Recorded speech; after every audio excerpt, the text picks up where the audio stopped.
ওই জামানায় কোরবানির নিয়ম ছিল এরকম চাটিয়াল ময়দানে, এই খালি ময়দানে মাঠের ভেতরে পশু জবাই করে রেখে আসা লাগতো। যার কর্মজীবন হালাল, যার জীবন পবিত্র, যার সম্পদ হালাল, আকাশ থেকে আগুনের ঝলক এসে ওইটা পুড়িয়ে ফেলতো।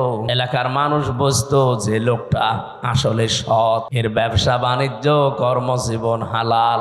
যারটা আগুনের ঝলক এসে পুড়িয়ে ফেলতো না, ভাবে পড়ে থাকতো, এলাকার মানুষ বুঝতো যে আসলে 2 নাম্বার। ওই জামানায় যারটা কবুল হয়ে গেছে আকাশ থেকে আগুনের ঝলক এসে, তার নাম হাবিল। আর যারটা কবুল হয়নি ওখানে পড়েছিল, তার নাম কাবিল।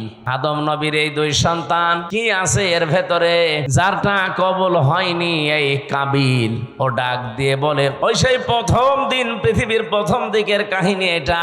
ওই সময়ে কাবিল নামে এই লোকটা হাবিল নামে আল্লাহর এই বান্দাকে বলেছিল, তোরে আমি অবশ্যই মেরে ফেলবো।